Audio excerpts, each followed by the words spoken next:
Subhanalladzi asra bi'abdihi lailan. Ini menggambarkan tentang keimanan. Minal masjidil harami ilal masjidil aqsa alladzi barakna haulah. Ini menggambarkan Islam, masjid. Linuriyahu min ayatina innahu huwas sami'ul basir. Ini menggambarkan ihsan. Subhanalladzi maha suci zat alladzi Allah. Kenapa Allah terlebih dahulu? Karena di dalam keimanan, kalau di dalam pengajiannya itu namanya tauhid. Tauhid itu berkaitan pertama uluhiyah, kedua nabawiyah, betul. Ada ketiga penambahan sam'iyat. Maka di sini ada kedua-duanya, uluhiyah dan nabawiyah.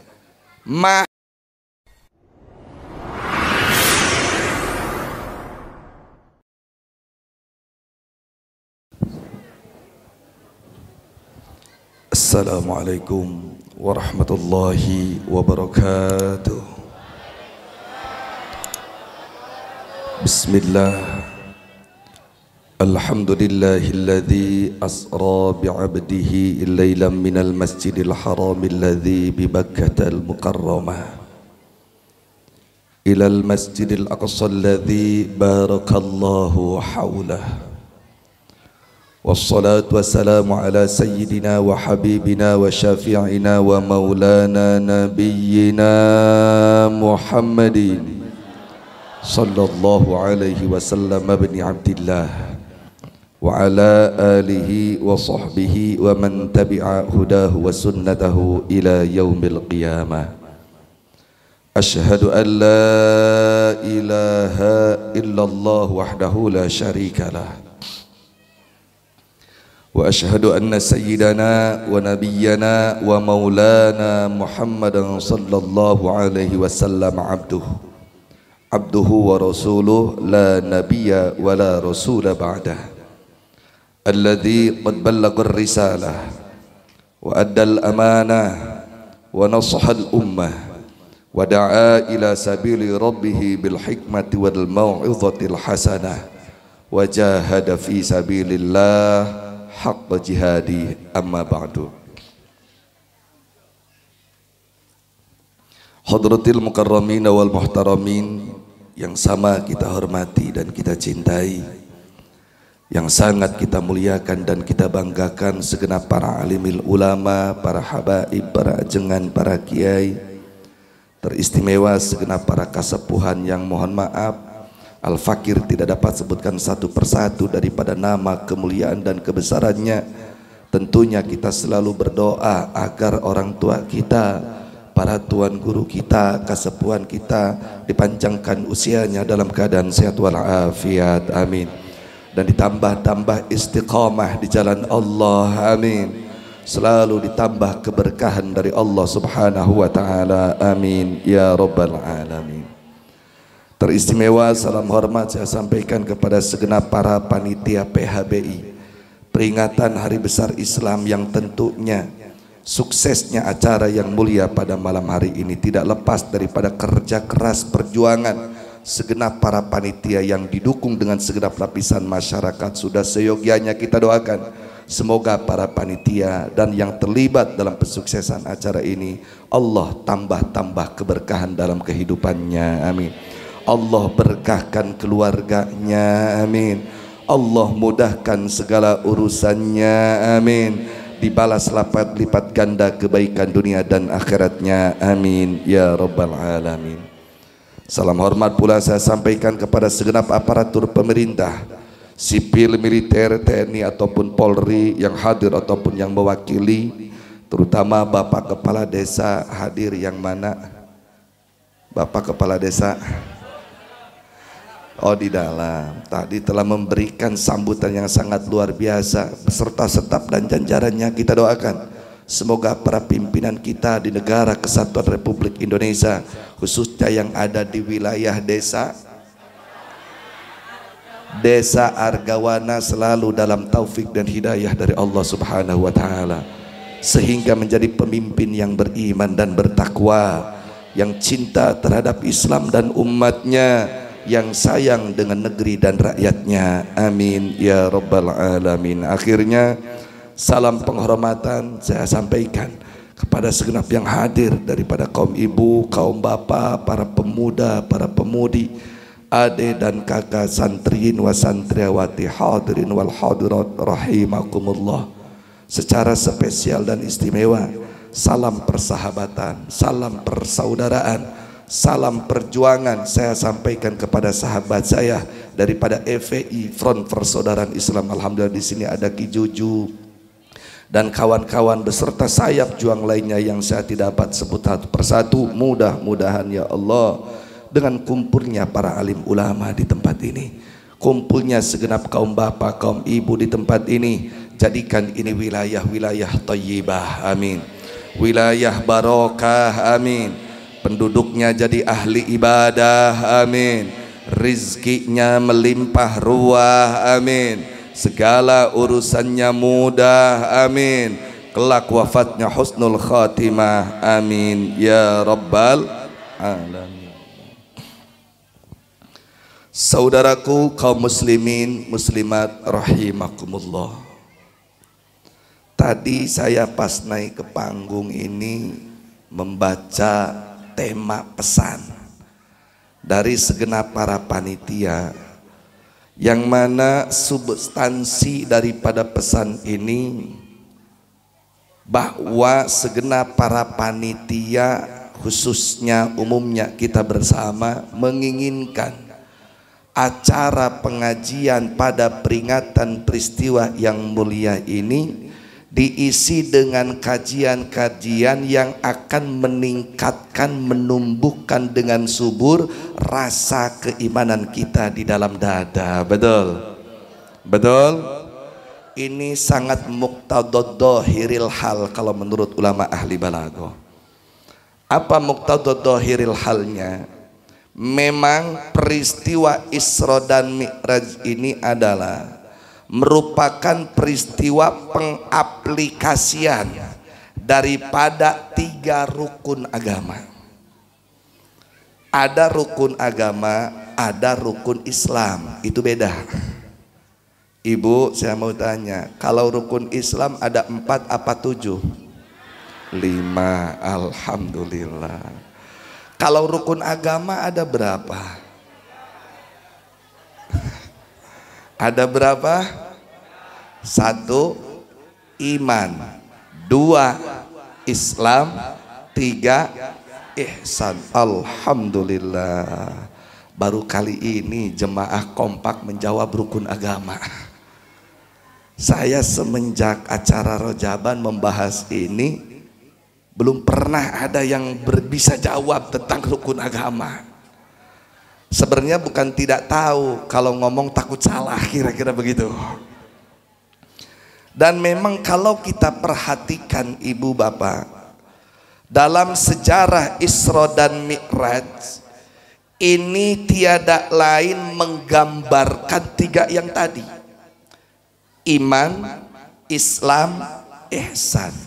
Yang ini diabadikan oleh Allah melalui cerita yang diabadikan dalam ayat pertama surat Al-Isra atau Bani Israel, yang tadi berkali-kali dikumandangkan, subhanalladzi asra bi'abdihi lailam minal masjidil harami ilal masjidil aqsa alladzi barakna haulahu linuriyahu min ayatina innahu huwas sami'ul basir. Shadaqallahul azim. Oleh karenanya kita sepakati dulu, pada malam hari ini kita di sini tujuannya mau ngaji, betul? Sepakat kita ngaji? Yakin kita ngaji? Yang namanya ngaji itu harus muqtadad dhahiril hal, harus ada sesuai dengan situasi kondisi. Dan ngaji itu prinsipnya seperti kereta lewat. Siapapun yang ada di rel kereta, ketika kereta lewat disikat gak? Disikat gak? Mentang-mentang ada presiden di rel kereta, pas kereta lewat itu kereta mundur dulu, ada gak cerita begitu? Disikat semua, betul? Yakin? Oleh karenanya siap ngaji? Yakin? Takbir. Baik. Mari kita buktikan. Subhanalladzi asra bi'abdihi lailan. Ini menggambarkan tentang keimanan. Minal masjidil harami ilal masjidil aqsa alladzi barakna haulah. Ini menggambarkan Islam, masjid. Linuriyahu min ayatina innahu huwas samiul basir. Ini menggambarkan ihsan. Subhanalladzi maha suci zat alladzi Allah. Kenapa Allah terlebih dahulu? Karena di dalam keimanan, kalau di dalam pengajiannya itu namanya tauhid. Tauhid itu berkaitan pertama uluhiyah, kedua nabawiyah, betul. Ada ketiga penambahan sam'iyat. Maka di sini ada kedua-duanya, uluhiyah dan nabawiyah. Maha suci zat Allah yang memberangkatkan hambanya yang mulia dan dimuliakan oleh Allah yang maha mulia. Di tengah malam gelap gulita, dimulai daripada Masjidil Haram yang ada di negeri Mekah Al-Mukarramah hingga sampai ke Baitul Maqdis Palestina, Masjidil Aqsa yang saat ini tempur habis-habisan dengan kafir Zionis Israel laknatullah. Untuk apa Nabi kita tengah malam diberangkatkan? Linuriyahu min ayatina, dikarenakan Allah punya kehendak, Allah punya iradat, ingin menunjukkan kepada hamba tercintanya betapa gagah dijaya agungnya Allah subhanahu wa ta'ala. Sesungguhnya Allah dat yang maha mendengar, pula dat yang maha melihat. Saudaraku, kalimat pertama Allah memulai dengan maha suci Allah.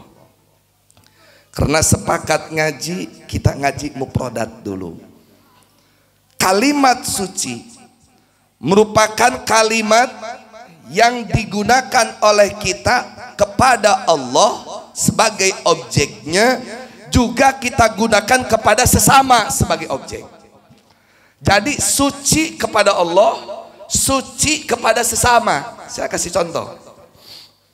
Misal ada seorang suami sudah tidak tahan dengan istrinya, malam-malam anaknya sudah tidur nanya, ayang embeb. Biasanya ayang embeb apa sebutannya di sini? Apa embok? Mak sia.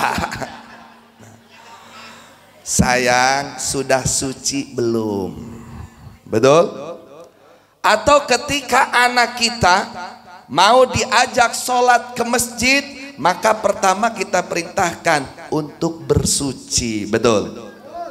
Dan setiap hari, terutama yang mau melaksanakan sholat 5 waktu, setelah sholat selalu mensucikan Allah dengan subhanallah, betul? Apakah arti suci ini sama ketika diisbatkan kepada Allah yang menjadi objek, atau dengan dan suci ketika manusia ataupun sesama dijadikan target objek? Apakah sama artinya suci ketika disematkan kepada Allah dan suci ketika disematkan kepada sesama? Beda, saudaraku. Di mana letak perbedaannya? Kalau suci diisbatkan kepada sesama, maka itu punya pengertian bersih dari najis, bersih dari hadas, bersih dari junub, maksimal bersih daripada salah dan dosa. Betul? Nah, apakah Allah maha suci artinya Allah bersih dari najis? Apakah artinya Allah bersih daripada haid dan nifas? Oh tidak. Suci yang dimaksud, yang disematkan kepada Allah adalah tanazzahallahu amma la yaliqu bihi. Allah dibersihkan dari segala sesuatu yang tidak layak, tidak pantas disematkan kepada Allah. Salah satunya adalah segala sesuatu yang ada di makhluk itu bersih di Allah. Segala sesuatu yang ada di makhluk tidak ada di Allah Subhanahu wa ta'ala. Contoh, makhluk ada di bawah, berarti mustahil Allah di bawah. Yang di atas itu makhluk, berarti mustahil Allah di atas. Makanya orang Bojonegara jangan sembarangan kalau ngomong. Bro, nanti kan kita pemilu ada liburan nih. Kita liburannya main kemana? Jadi gak kita main ke puncak Bogor? Ya terserah yang di atas. Ada gak yang suka ngomong begitu? Emang toke? Emang cecak? Apa susahnya sih? Insya Allah. Emang salah berbicara yang di atas? Kalau bener imannya gak salah. Tapi kalau kurang paham soal iman, masa iya Allah di atas? Emang buah kelapa? Jadi hati-hati. Yang di atas itu makhluk, Allah mah tidak di atas.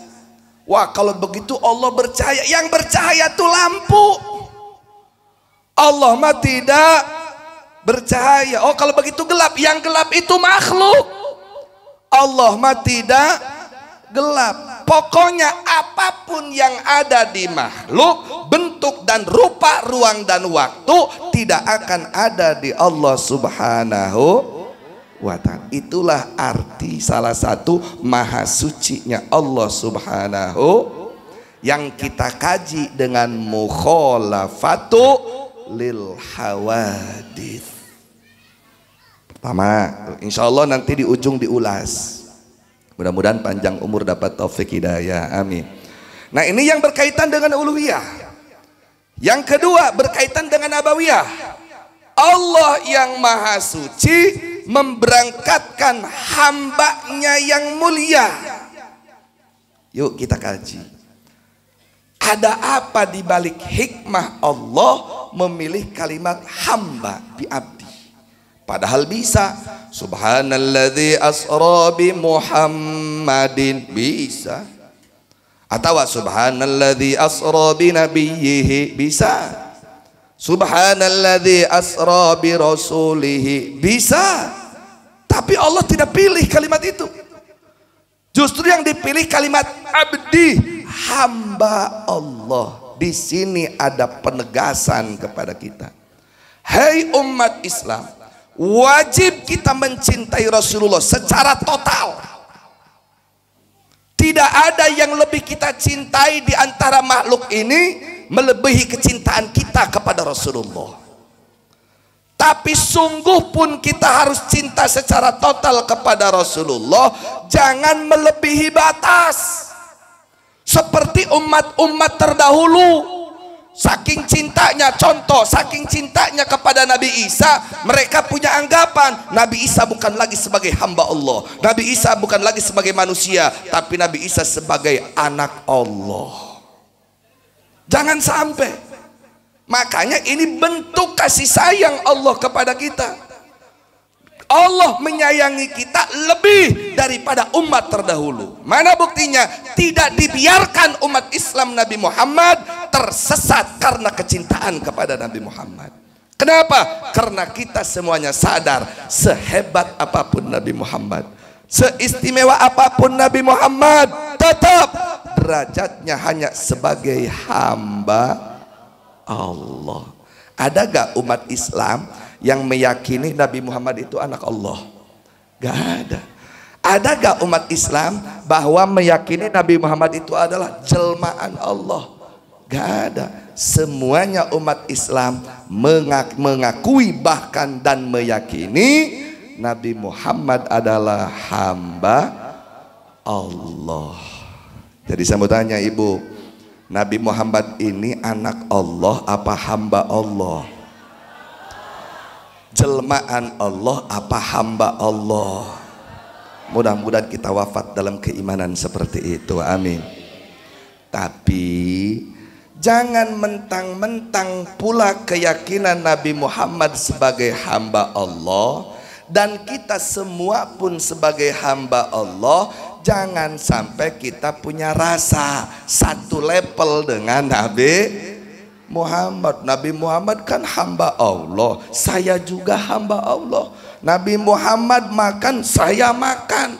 Nabi Muhammad tidur, saya tidur. Nabi Muhammad kawin, saya kawin. Kenapa Nabi Muhammad diikuti, saya enggak? Ini geblek namanya kalau begitu.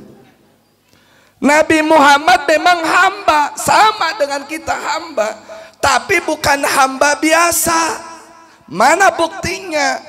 Status Nabi Muhammad diidopatkan kepada buat dikembalikan kepada lafaz allati ay Allah. Artinya bukan hanya namanya Abdullah, tetapi memang statusnya hamba Allah. Beda dengan kita, nama Abdullah, kelakuan hamba setan. Betul gak? Kalau Nabi Muhammad enggak, namanya Muhammad, statusnya hamba Allah. Memang benar-benar menghamba kepada Allah, memang benar-benar mengabdi kepada Allah. Beda dengan kita, nama doang Abdullah, kelakuan sholat kagak. Nabi ke barat, dia ke timur, betul gak?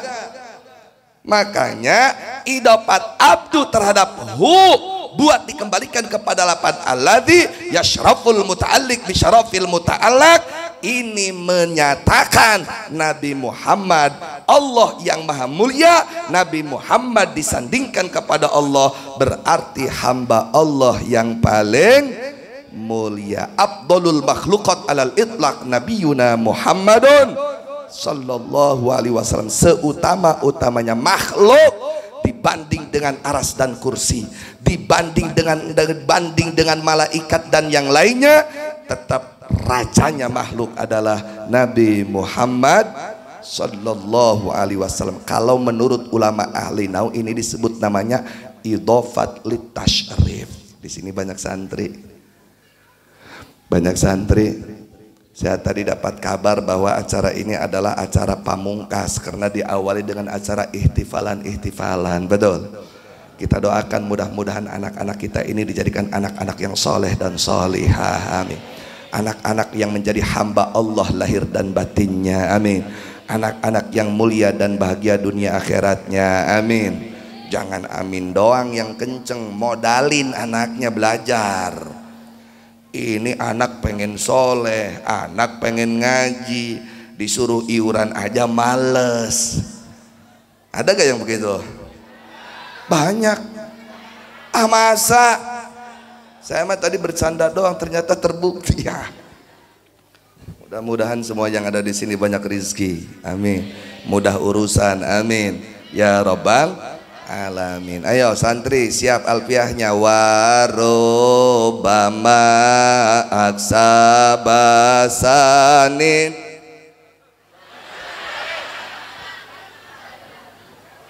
Coba santri perempuan nih. Warobama aksabasani awala. Aduh, kalau di dalam alfiahnya takrifan, tapi silahkan buka dalam takrifan itu bisa beberapa poin, bisa tahkiron, takdiman, tasyrifan, tadlilan dan yang lainnya. Maka di sini ambil tasyrifan in kana li hadfin. Aduh, masih banyak yang mondok di sini, masih banyak yang mondok. Para santri yang lagi mondok, fokus belajar di pondok. Jangan main-main. Apalagi tengah malam, orang mau wirid, orang mau ngapal, orang mau mutolaah. Ini mah malah japrian sama santri perempuan. Bikin keselnya lagi, belum apa-apa udah manggilnya Abi Umi. Masya Allah. Jangan begitu ya. Nabi Muhammad sebagai hamba Allah, sebagai hamba. Namun kenapa menjadi hamba yang sangat spesial? Karena Nabi Muhammad bukan hanya nama Abdullah itu, tapi memang statusnya yashraful muta'alliq bisyarafil muta'alla. Jadi statusnya itu benar-benar menghamba kepada Allah. Allah yang maha mulia. Siapapun yang menghamba kepada Allah, pasti dia akan menjadi orang mulia. Contoh kita semua di sini nih. Kita semua di sini. Tidak ada satupun yang ada di sini terkecuali punya keinginan menjadi hamba Allah yang mulia. Betul? Pasti ingin menjadi hamba Allah yang istimewa. Betul? Makanya tidak ada cara. Kalau betul kita ingin mulia dan istimewa, ayo berkaitan, bergantung kepada Allah. Bagaimana kita cara berkaitan dan bergantung kepada Allah? Maka kita mengaitkan diri kepada Nabi Muhammad. Dengan cara apa? Imtithalu awamirih wajtinabun nawahi. Ikuti segala bentuk apapun perintah Nabi dan tinggalkan segala bentuk apapun larangan Nabi. Siap ikut perintah Nabi, siap tinggalkan larangan Nabi. Caranya bagaimana? Kan nabinya udah gak ada. Sudah 15 abad yang lalu Rasulullah sudah tidak ada. Dan kita saat ini mau ikut Nabi, jangan pun ikut Nabi, melihatnya aja kita kagak. Lantas bagaimana? Ya, Nabi Muhammad sudah tidak ada jasadnya, tapi Nabi Muhammad menitipkan pusaka-pusaka kepada umatnya. Yang pertama adalah al-ulama'u warasatul anbiya. Betul. Yang kedua adalah itrati, yang semuanya digabungkan Al-Qur'anul Karim dan hadis. Al-Quran dan hadis ini dipraktekkan oleh para ulama dan duriyah Nabi kita Muhammad sallallahu alaihi wasallam. Berarti kalau kita mau ikut Allah, ya ikut Nabi Muhammad. Kalau kita mau ikut Nabi Muhammad, ya ikut ulama. Betul? Jangan ngomong mau ikut Nabi Muhammad, ulama dibenci. Jangan ngomong mau ikut Nabi Muhammad, ngaji kagak mau. Jangan ngomong ikut Nabi Muhammad, ulama dipenjarakan. Sehat apa sakit? Sehat apa sakit? Jadi ikuti ulama, tapi ulama yang benar. Jangan ulama yang geblek. Emang ada kiai geblek? Ada. Kasih tahu jangan. Pedih kalau kasih tahu. Kasih tahu jangan ulama geblek itu seperti apa? Benar. Kan kita ngaji, betul gak? Kereta lagi lewat ada yang nongkrong disikat gak? Tapi insya Allah di sini gak ada yang nongkrong di rel kereta. Saya kutip satu hadis saja, karena saya tidak tahu ulama yang benar dan yang geblek itu yang seperti apa. Makanya saya ambil cerita dari hadis. Nabi dulu pernah mengatakan, silakan buka dalam kitab Jami'us Shaghir ataupun dalam syarahnya kitab Faidul Qadir Syarah Jami'us Shaghir. Kalau di sini ada kitabnya berjaran Kiai Haji Faidullah ya, bukan Faidul Qadir. Idza ra'aital alima yukhalitu sultanan mukhalatatan katsiratan fa'lam annahu lussun. Lapad lusun boleh dibaca 3, lusun, lasun, lisun. Di dalam Faidul Qadir ditafsirkan idza ra'aita ay idza wajadtal alima. Yukhalitu sultanan ditafsirkan ay yudakhilu sultanan mudakhalatan katsiratan adatan fa'lam annahu lusun ay sarikun. Jelaskan jangan. Kalau santri ini udah deg-degan nih udah masa ini. Hei orang Bojonegara, kapanpun dan dimanapun kalian semua menemukan seorang ustadz, menemukan seorang kiai, menemukan seorang abuya, dia menjadi penjilat para penguasa, bukannya mengajak umat ke jalan ridha Allah, justru dia sibuk dengan menjilat para pantat penguasa. Fa'lam, ketahui oleh kalian semua, dia bukan abuya tapi buaya.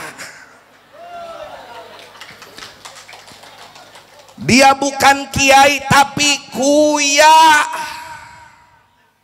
Aisarikun, koruptor, kata Nabi. Jadi kiai-kiai yang menjadi penjilat para penguasa, hidupnya hanya menjilat para penguasa, tidak peduli benar dan salah itu penguasa, yang penting proposalnya cair, yang penting amplopnya coklat, yang penting imanuhum bi amplopihim. Fa'lam, ketahui oleh kalian semua, dia bukanlah abuya tapi buaya.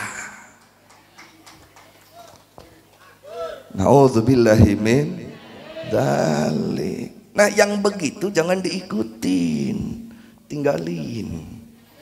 Kenapa? Karena dia bukan memperbaiki umat, dia merusak umat. Banyak di antara kita ini, kita rakyat nih, masyarakat jadi bejat gara-gara pemerintah. Itu tidak sepenuhnya benar. Yang paling benar adalah gara-gara kiainya bejat. Kenapa? Nabi pernah mengatakan, sinfani minan nas, idza salaha salahan nas wa idza fasada fasadan nas, al ulama wal umara. Diurai oleh Imam Ghazali Hujjatul Islam, fasadur ra'aya bi fasadil muluk wa fasadil muluk bi fasadil ulama. Rusaknya masyarakat karena rusaknya para pejabat dan para penguasa. Gimana tidak bejat ini rakyat? Para penguasanya suka membuat aturan sembarangan, betul? Minuman keras dihalalkan, LGBT diperbolehkan, goblok kagak? Tolol kagak? Tapi dipilih terus, tolol kagak? Jadi hati-hati. Tidak akan rusak ini masyarakat kalau para penguasanya tidak rusak. Makanya nih musim pemilu, jangan pilih penguasa yang kurang ajar, jangan pilih legislatif yang kurang ajar, pilih legislatif yang mau ngaji. Begitu. Di sini ada calon nggak? Mana? Oh ini nih, si Abah nih harus rajin ngaji. Nah yang begini-begini yang mau ngaji itu yang dipilih. Jangan yang mau ngasih amplop dodol. Ini tukang mabok mau nyalon dewan, bagi-bagi duit, akhirnya dipilih. Begitu jadi dewan, ya dia bikin aturan boleh mabok. Betul. Ini ada calon presiden, pengennya joget-joget. Kalau jadi bukan suruh ngaji, suruh joget. Masya Allah, tabarakallah. Ada lagi calon sukanya nonton bokep. Begitu jadi bokep dilegalkan, bisa jadi. Na'udzubillahi min. Kenapa orang-orang seperti mereka bisa jadi penguasa? Wa fasadul muluk bi fasadil ulama. Karena para kiai mengajak masyarakat untuk memilih pemimpin yang geblek. Tidak mungkin masyarakat memilih pemimpin yang geblek kalau kiainya tidak meminta masyarakat memilih pemimpin yang geblek. Kenapa itu kiai jadi geblek? Wa fasadul ulama bistilai hubbi alal mali wal jah. Gebleknya abuya, gebleknya kiai karena imanuhum bi amplop. Tidak peduli itu calon geblek ataupun enggak, yang penting ngasih tiket umroh, yang penting ngasih semen, yang penting ngasih sembako. Itu kiai-kiai geblek. Saya mau tanya kepada masyarakat di sini, mau ikut kiai begitu gak? Ikut kiai begitu gak? Yakin? Nanti di pengajian kiai begitu ngomong. Wahai ibu-ibu, bapak-bapak, selama ini abah ngajarin ngaji pernah minta upah gak? Gak pernah, bah. Sekarang abah mau minta upah. Apa upahnya? Tolong pilih dukungan abah. Ada yang begitu? Masyarakat komen karena udah ngaji. Abah mohon maaf, bukan saya gak mau milih dukungan Abah, tapi yang didukung oleh Abah tuh geblek.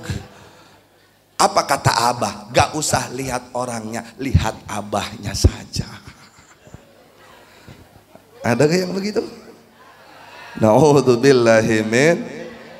Jadi kalau betul kita ingin mulia, ikuti ulama, tapi ulama yang istiqomah seperti ulama-ulama di sini. Insya Allah semuanya ulama-ulama istiqomah. Amin.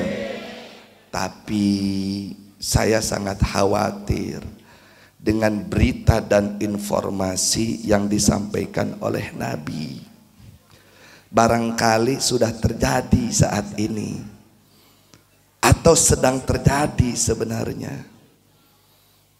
Kita diperintah untuk ikut ulama, tapi Nabi pernah mengingatkan, sayati zamanun ala ummati yafirruna minal ulama'i wal fuqaha fayabtaliyahumullahu bithalathi baliyatin. Nanti umatku, umat Islam di akhir zaman, nanti ada zamannya, ada masanya. Umat Islam bukannya ikut ulama, justru malah lari jauh dari ulama dan ahli fikih. Maksudnya bagaimana umat Islam lari dari ulama? Bukan berarti ayat kiai lewat ngumpet, bukan. Bukan berarti ayat kiai lewat mampret, bukan. Maksudnya nanti akan terjadi satu waktu, satu zaman di mana umat Islam tidak lagi mau mendengarkan nasihat ulama, tidak lagi mau pakai fatwa ilmu fikih dari ahli fikih. Setiap pengajian hukum fikih dijelaskan, tapi hanya sebatas didengarkan, tidak dipakai.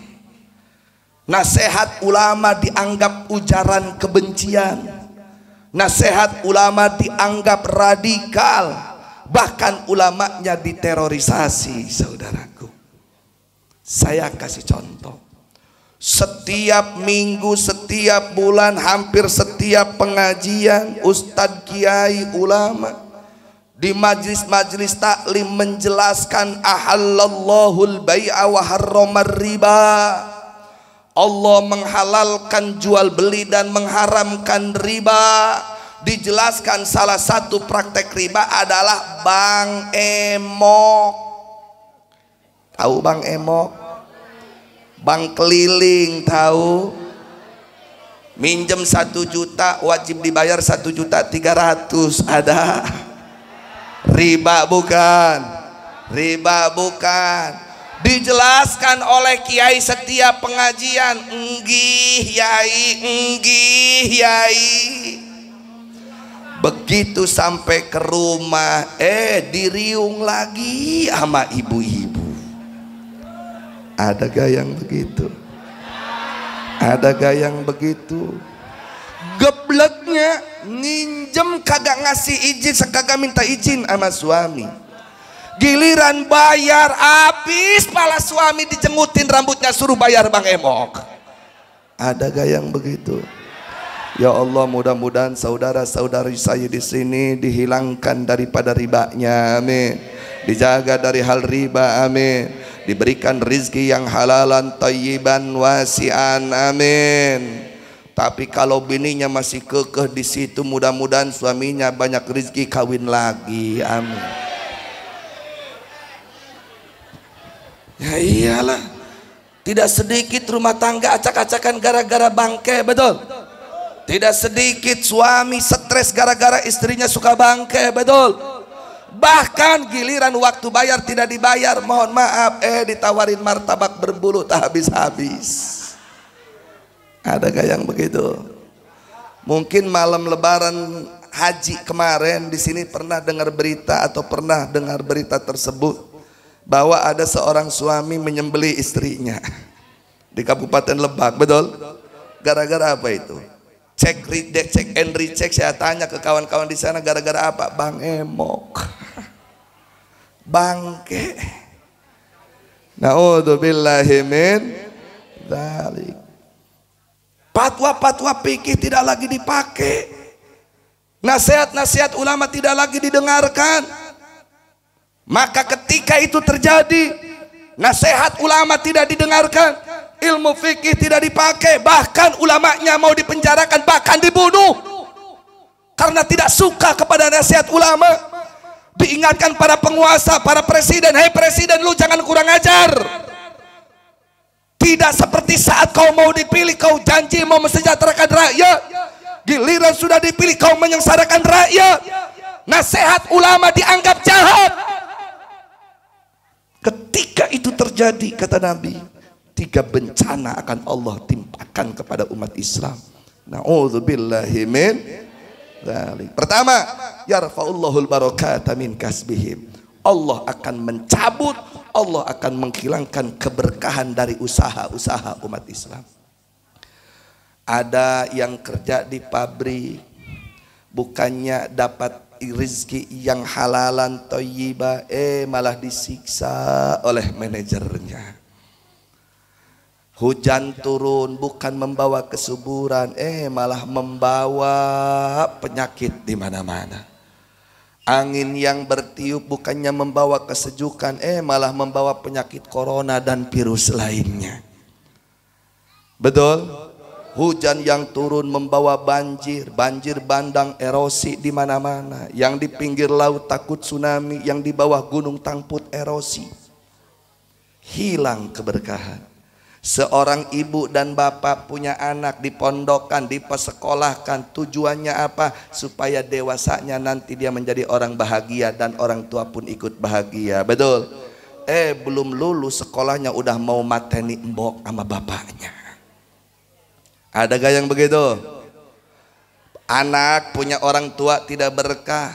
Seorang anak harapannya dididik dengan pendidikan agama, malah dididik hanya dengan pendidikan dunia saja. Rakyat memilih penguasa dengan harapan penguasa tersebut ketika jadi baik sayang kepada rakyatnya, hilang keberkahan, begitu jadi malah nyiksa rakyatnya. Hilang keberkahan dari Allah Subhanahu wa ta'ala. Mudah-mudahan Allah tetap selalu menambah keberkahan ke wilayah kita, amin.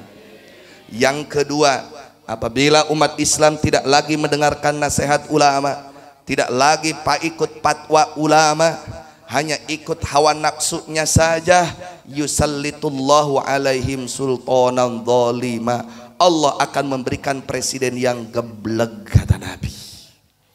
Jadi kalau umat Islam, satu negara, satu bangsa, mayoritas umat Islam sudah tidak lagi mau ikut ulama, maka akan diberikan presiden yang geblek. Gimana enggak geblek, ibu? Giliran mau jadi presiden dia belusukan kemana-mana, kampanye di mana-mana, janji di mana-mana. Kalau saya terpilih jadi presiden, saya jamin rakyat sejahtera. Ada gak yang begitu? Sembako murah. Ada gak yang begitu? BBM murah. Ada gak yang begitu? Rumah sakit gratis. Ada gak yang begitu? Akhirnya rakyat kepincut, dipilih tuh orang. Padahal udah diingetin sama ulama, udah diingetin sama kiai, ibu-ibu, bapak-bapak, jangan ketipu sama orang itu. Orang itu mah polongo, orang itu mah geblek. Bukannya ikut ulama, malah ulamanya dilaporkan, dijebloskan ke dalam penjara. Ada gak yang begitu? Ada gak yang begitu? Akhirnya dipilih tuh orang. Dapat 3 bulan harga beras, ibu, tadinya 6.000 jadi 12.000. Rumah sakit jangan pun gratis, mohon maaf, masyarakat mau ke rumah sakit pinjam ambulan ke puskesmas kagak dikasih, kagak nyewa mah. Betul gak? Akhirnya masyarakat demo ke istana rame-rame, ngamuk presiden, dikumpulkan menteri dan DPR. Kenapa masyarakat demo? Katanya harga beras mahal. Emang berapa harga beras mahal? 12.000. Apa penyebabnya? BBM-nya mahal 8.000 per liter. Ngamuk presiden. Menteri tolol, DPR goblok, tidak punya nurani, tidak sayang kepada rakyat. Sebagai presiden yang menyayangi rakyat, saya ambil keputusan BBM demi kesejahteraan rakyat jangan 8.000 tapi harus 17.000. Saya mau tanya, itu presiden begitu sehat apa sakit? Geblek apa enggak? Tolol apa enggak? Terus kenapa dipilih aja? Adakah yang begitu? Adakah yang begitu? Makanya kita harus bersyukur sebagai warga Indonesia. Lah emang kenapa? Tadi mas saya cerita presiden dan masyarakat Konoha, bukan di Indonesia. Alhamdulillah di Indonesia mas serba sejahtera, serba murah. Beras paling mahal cuma 2.500, betul. BBM paling mahal cuma 3.500, betul. Ini kayaknya melongo aja gitu. Merhatiin gak sih ngaji? Coba saya mau tanya, Bu, jawab yang jujur, jangan bohong. Saya ngetes, ini sebenarnya paham apa enggak ini ngaji? Memperhatikan apa enggak? Bu, saya mau tanya, di Indonesia harga beras sekarang berapa per liter? Ini bukti tidak memperhatikan. Yang 12.000 itu di Konoha, Bu. Saya mah tanya di Indonesia. Kan kata saya tadi di Indonesia mah 2.500. Kalau di Konoha 12.000. Coba tanya sama bapak dah. Jawab jujur, jangan bohong. Di Indonesia harga beras berapa duit? Ini kagak merhatiin ini. Yang 12.000 mah di Konoha. Itu saya mau tanya nih, presiden Konoha yang seperti itu sehat apa sakit? Geblek kagak? Tolol kagak? Nah, kan kita nih bentar lagi pemilu di Indonesia, betul? Saya mau nanya nih, kalau presiden Konoha mau nyalon besok di Indonesia, mau dipilih kagak? Mau dipilih kagak? Tapi dengar-dengar berita sudah habis masa, gak bakal bisa nyalon. Anaknya diutus misalnya ke Indonesia nih, misalnya nih mau nyalon di Indonesia, misalnya anak presiden Konoha yang tadi tuh, mau dipilih apa kagak? Mau dipilih apa kagak? Yakin? Betul. Tapi nanti turun sembako. Dipilih apa kagak? Ambil sembakonya, buang orangnya. Wah, Kifah Rumah ngajarin nipu. Mohon maaf, mau nipu para penipu, betul gak? Rakyat nyuri sembako ditagih-tagih, giliran dia nyuri uang rakyat triliunan, nyantai aja. Goblok kagak? Tolol kagak? Jadi hati-hati nanti pemilu dalam memilih, betul? Nih saya kenapa sampaikan, saya bukan kampanye, saya kan ngaji, betul? Di dalam agama Islam wajib hukumnya mendirikan pemimpin. Tidak bisa kita memilih pemimpin tanpa pemilu. Berarti kita harus terlibat dalam pemilu, memilih pemimpin. Mana dalilnya? Kalau langsung ayat dan hadis biasanya di kita udah kami pengen ulamanya aja. Baik, buka dalam kitab Jauhar Tauhid. Wa wajibun nasbu imamin adli bisyar'i fa lam la bihukmil aqli. Wajib mendirikan pemimpin berdasarkan agama. Artinya apa?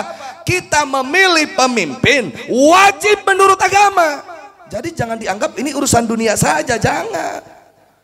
Kebetulan konstitusi kita memfasilitasi. Maka wajib kita terlibat di sini memilih pemimpin, tapi jangan sembarangan. Harus ada sifat adlen, pemimpin yang baik. Pemimpin yang baik bukan wah dia mah belum haji juga udah putih, bukan begitu. Atau wah dia mah pemimpin baik, rakyat sedang menderita malah dijogedin, bukan yang begitu. Pemimpin yang baik mah yang perhatian terhadap rakyat. Kalau itu milih pemimpin yang salah, maka kita berdosa hukumnya. Faham? Jelas? Jadi siap memilih pemimpin, siap milih pemimpin yang adil, yakin, betul, takbir. Tapi kan kami mah enggak tahu satu persatunya. Kalau memang enggak tahu, ikuti ulama yang benar. Ribuan ulama mengkaji daripada calon-calon pemimpin, maka diputuskan untuk memilih pemimpin. Ngajak ke masyarakat, hasil ijtima ulama, kami memilih pemimpin nomor sekian. Nah ikuti ulama. Ini kata ulama suruh milih nomor 1 misalnya. Ini malah nomor 2, nomor 3, nomor 4. Sehat apa sakit? Katanya mau ikut Nabi. Betul gak? Betul gak? Yakin? Wah, Kifaru ini pendukungnya. Saya bukan pendukungnya. Saya pendukung kaidah syariah. Siapapun yang mendekati dengan kaidah syariah, apalagi tepat, maka itu yang dipilih. Oh, berarti pemimpin itu yang paling baik. Bukan. Bukan yang paling baik, tapi yang terbaik dari yang ada. Kalau yang nyalon presidennya Abah Faidullah, saya akan pilih Abah Faidullah. Betul gak? Kenapa? Karena dia lebih baik daripada calon presiden yang ada. Betul. Cuma dari 3 pilihan, itulah yang terbaik. Paham? Ngerti? Tapi Ki Fahru kan dia mah pelit, enggak ngasih duit. Bukan pelit bro, gak ada duit. Nih calon dewan. Kalau calon dewan dia bagi-bagi duit waktu pemilihan, dapat 5 miliar, keluar uang 5 miliar. Begitu dia jadi, bukan mikirin oh masyarakat gua yang itu belum punya rumah, haram najis, gak bakalan. Gimana yang 5 miliar ini balik modal dulu. Betul gak? Betul gak? Jadi kalau nggak mau ditipu ya pilih yang nggak berduit. Cuma zaman sekarang nih bapak-bapak suka nuding sama emak-emak, perempuan mah matre, ternyata bapak-bapak yang lebih matre. Betul gak mak? Betul gak mak? Ngerti?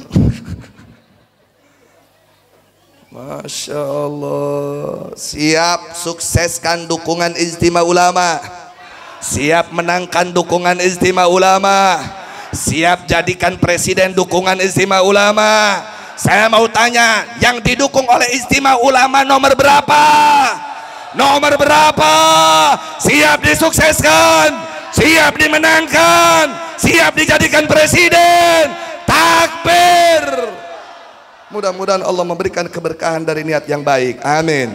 Ya Rabbal Alamin. Cukup. Cukup. Masya Allah. Langsung ada yang ngomong. Ki Fahru dapat berapa duit? Ya Allah, ya Rabbi. Saya tuh alhamdulillah dari semenjak terlibat sekarang usia 39 tahun. Berarti udah berapa kali pemilu ya? Saya ikut 3 apa 4 ya. Setiap terjun memenangkan atau mendukung calon pemimpin, bukan dapat uang, malah uang dapat rajaban habis. Iya. Jadi saya nih dengan guru saya, dengan kawan-kawan di FPI, bukannya dapat duit, malah habis duit kita. Kenapa? Karena tadi tujuan kita ini wajibun, menjalankan kewajiban dari agama. Menang tidak itu urusan belakangan. Yang penting kita sudah ibadah. Menang tidak ketika ikut ulama yang istiqomah itu urusan belakang, itu urusan Allah. Tapi urusan kita mendapatkan pahala. Tapi kalau tidak ikut ulama mendapatkan dosa. Ada yang ngomong, Kiai ini kan urusan dunia, urusan politik, gak ada kaitan dengan akhirat. Palalu bau menyan.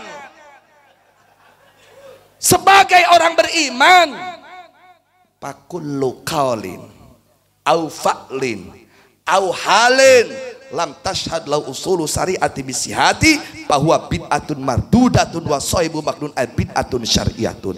Bukan dalam kitab Fawaidul Makiyah, kalau sama cetakannya halaman 15 sampai halaman 16. Iklam annahu la sabila ilal wusuli illa bihibdil usul fa usulu syariati al mujma'u ila arbatun al kitab was sunnatu wal ijma' al qiyas fa kullu qaulin aw fa'lin aw halin lam tashhad la usulu syariati bisya bahwa bid'atun mardudatun wa sahibu maknun bid'atun syariatun. Setiap tindakan, setiap perbuatan, setiap ucapan yang tidak ada dasar agamanya, Al-Qur'an, hadis, ijma' dan qiyas, itu batal, bid'ah yang tidak perlu diikuti dan haram untuk diikuti, saudaraku.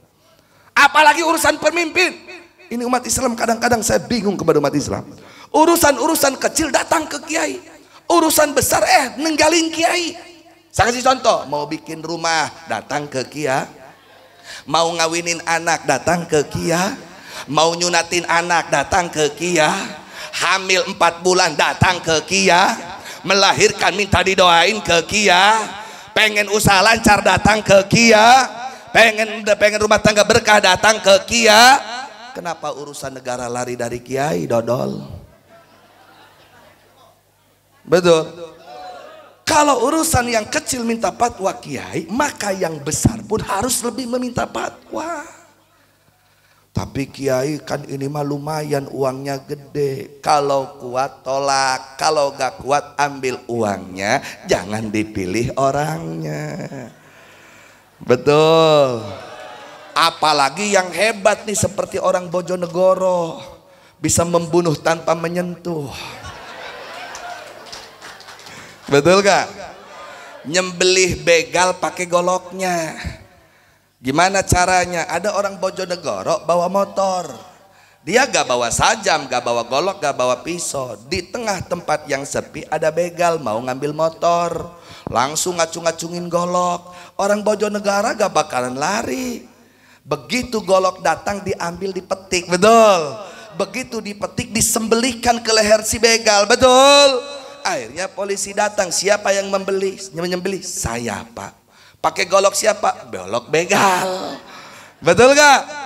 Masa iya ambil goloknya oleh bapak terus serang saya, pasti leher bapak lepas. Betul gak? Makanya jangan macem-macem zaman sama orang Bojonegoro. Saya khawatirnya begitu, bisa membunuh tanpa menyentuh. Ngeri kagak, Bu? Bisa-bisa seperti Siti Maryam, Bu. Nikah enggak apa enggak langsung hamil, ya enggak? Masya Allah, Siti Maryam perawan suci, manusia yang suci. Lah orang Bojonegoro tanpa suami hamil, emang sama dengan membunuh tanpa menyentuh? Mikir aja, itu namanya jablay. Ada jablay di sini? Di sini insya Allah gak ada jablay. Kalau kelas kakak, tapi kalau kelas 3 mohon maaf kayaknya banyak. Mana jablay kelas 3? Begini, Bu, datang berangkat ke pengajian, Masya Allah dangdangnya medok kayak artis mau naik panggung. Lipstiknya merah menutupi bibir yang hitam dan merekah. Pakai parfum 50 meter sebelum masuk majelis taklim, orangnya parfumnya udah ngeduluin masuk, Bu. Wangi itu Ustadz sampai begitu. Saking wanginya, giliran bobo sama suami bau ikan asin. Ada gak mama begitu? Ada gak?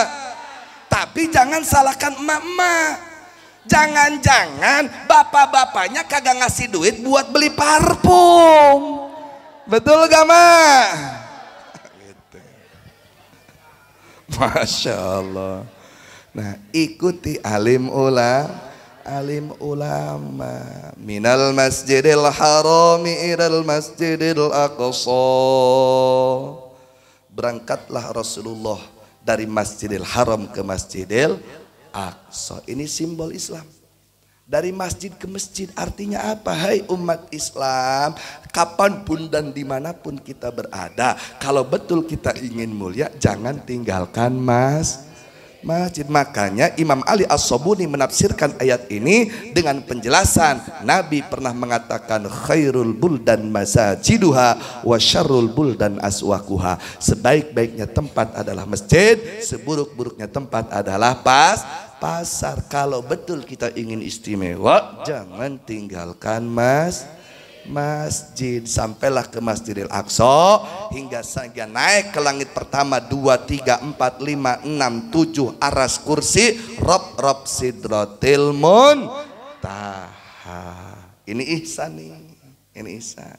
Begitu sampai sidratil muntaha, ada wilayah yang mana wilayah tersebut disebut dengan sebutan mustawa. Paham? Mustawa ini adanya di Sidratil Muntaha. Udah, singkat aja langsung, Nabi sampai Sidratil Muntaha. Begitu Nabi kita sampai Sidratil Muntaha, disitulah Nabi kita langsung bertemu dengan Allah Subhanahu wa ta'ala, musyahadah kepada Allah. Itulah yang namanya ihsan. Perhatikan, tadi di awal saya ngomong pas bahasan subhanallah, insya Allah di akhir akan dibahas. Nah, di sini pembahasannya. Perhatikan, ketika Rasulullah sampai di Sidratil Muntaha, Sidratil Muntaha ini di atas aras, disitulah Rasulullah bertemu dengan Allah. Timbul pemahaman. Nah, berarti benar apa kata gua. Apaan? Allah itu ada di atas aras. Mana buktinya? Ketika Nabi sampai Sidratil Muntaha di atas aras, Nabi ketemu dengan Allah. Berarti Allah pun di atas aras. Padahal tadi secara dasar saya sudah sampaikan, yang di bawah dan di atas adalah makhluk. Sedangkan Allah Khalik, mustahil Allah di atas.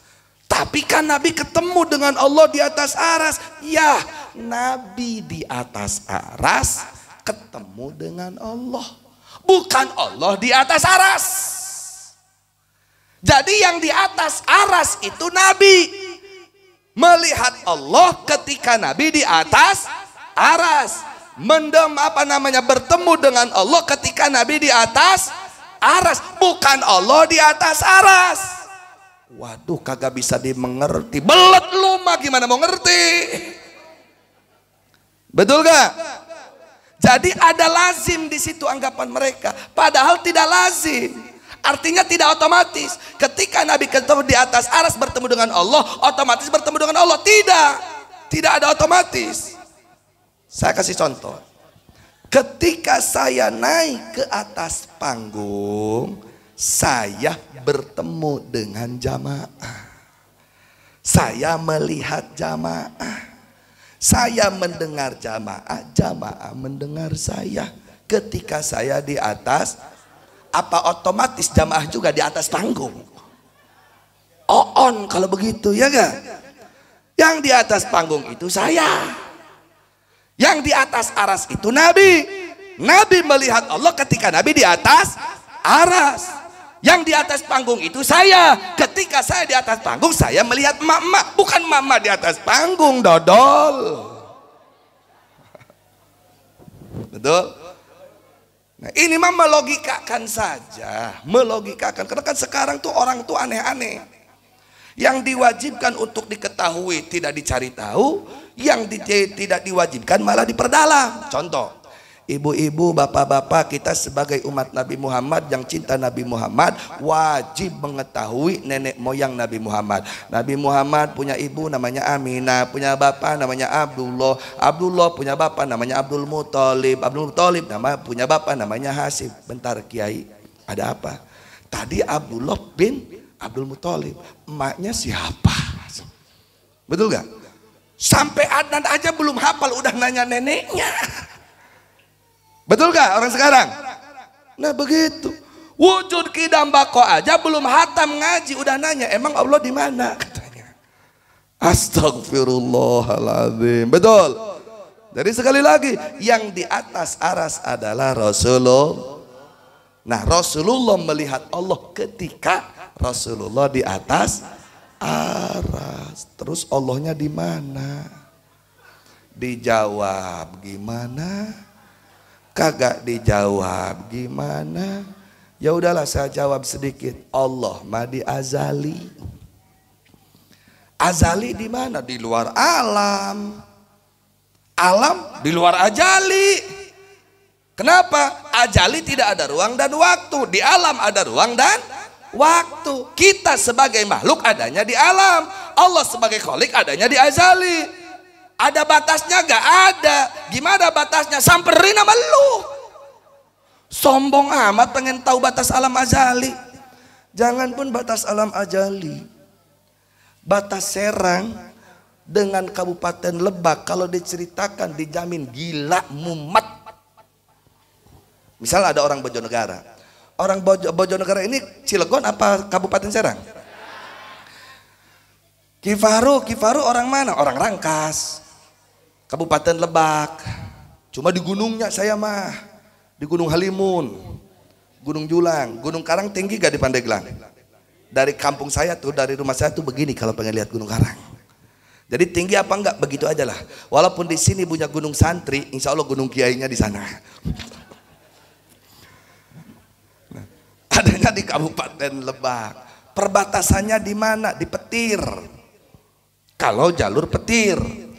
Perbatasannya gimana? Begini ibu, perbatasannya itu kalau di arah Lebak itu ada batu segede mobil, warnanya agak hitam tapi kecoklat-coklatan. Di bawahnya ada rumput bermacam-macam, ada jukut bau, ada A, ada B, ada C. Nah yang ininya aspal, warnanya aspalnya udah agak hitam lagi. Cuma sebelah sininya ada pohon, daunnya merah. Ngerti apa puyeng bu? Puyeng kan? Kalau nyeritain perbatasan Bojonegara dengan Keramat Watu bagi orang yang tidak pernah melewatinya, kira-kira makin ngerti apa makin pusing? Makin pusing. Makanya caranya gimana? Bukan diceritakan, harus dialami. Harus dialami. Caranya ikut dengan saya. Nanti sampai perbatasan saya turunkan, kasih pulpen, kasih buku. Nih tulis sama ibu sama bapak. Inilah perbatasannya. Betul gak? Karena kalau saya ceritakan 60 tahun gak bakalan beres. Menting ngerti, gila bisa iya. Makanya terus bisa gak mengetahui perbatasan alam ajali? Bisa. Caranya bagaimana? Gampang. Ikuti Nabi. Nabi di alam bisa melopong ke azali, hakikat anugerah dari Allah, tapi syariatnya melalui dua perjalanan. Satu perjalanan Isra, dua perjalanan Mi'raj. Maka kita pun kalau ingin makrifat kepada Allah, musyahadah kepada Allah, muraqabah kepada Allah minimalnya, ya ikuti Nabi. Caranya lakukan Isra, lakukan Mi'raj.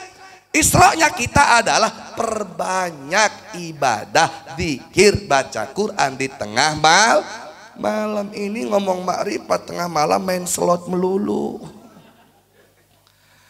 Ini ngomong pengen makrifat tengah malam nonton bola melulu. Bukan nyampe ke Ka'bah malah ke Roma nyungsepnya itu mah. Betul?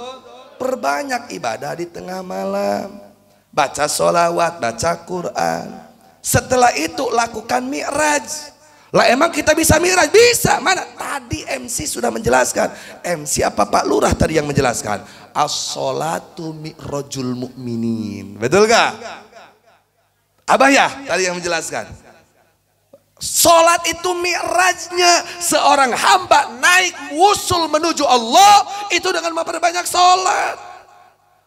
Makanya perbanyak zikir tengah malam, terus perbanyak sholat sunnah sehingga wusul ilallah. Paham? Jelas? Tapi ingat, ketika menempuh jalan itu harus ada pendamping, guide, harus ada penunjuk, yaitu gurunya harus yang ahli. Ini punya bos travel mau ngajak umroh ke bandara aja kagak pernah. Kira-kira nyampe ke Mekah apa kagak? Bisa-bisa di kabupaten disangkanya Mekah. Kenapa? Kan ada Ka'bah hitam di sini. Betul gak? Jadi jangan begitu. Harus yang wusul ilallah. Hati-hati sekarang nih. Banyak mursid-mursid yang mengaku mursid-mursid torikot. Torikot itu untuk mencari makrifat, bukan mencari berkat, dodol. Ini mah torikot main YouTube supaya ada gajinya. Ada gak yang begitu? Bukan torek bakat yang begitu mah. Cari mursid yang benar. Kenapa saya khawatir? Nih di daerah pengundang saya, Kadarna, wasilnya saya sampai di sini. Dia orang Sukaresmi. Pernah ada orang ngomong, dia belajar toriko, ingin marifat kepada Allah. Alhamdulillah setelah 40 hari saya puasa, saya sudah bisa ngobrol dengan Allah di atas aras. Kata. Bahkan kemarin malam Allah datang ke kamar saya. Sampai begitu tuh orang. Itu kira-kira Allah apa setan? Kan udah jelas mukhalafatul lil hawa disi. Paham? Jadi bukan Allah yang di atas aras, melainkan Rasulullah yang di atas aras. Paham? Jelas? Iman, Islam, ihsan. Nah, berarti kalau betul kita ingin kuat iman, Islam dan ihsan, caranya harus ikut ulama. Yang mana ulama ini ikut Nabi. Kenapa harus ikut ulama? Karena dengan ikut ulama lah kita mau ngaji. Saya mau tanya, kalau betul kita ingin kuat iman, Islam dan ihsan, harus rajin ngaji. Siap gak ngaji?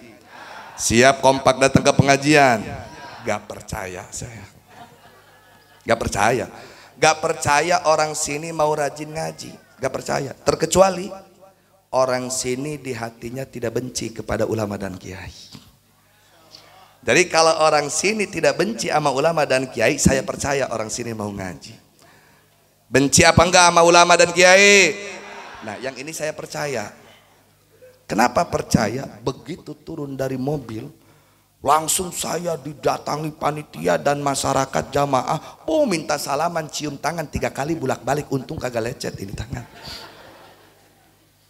Padahal saya masih santri. Alhamdulillah ini membuktikan warga di sini cinta kepada ulama dan kiai.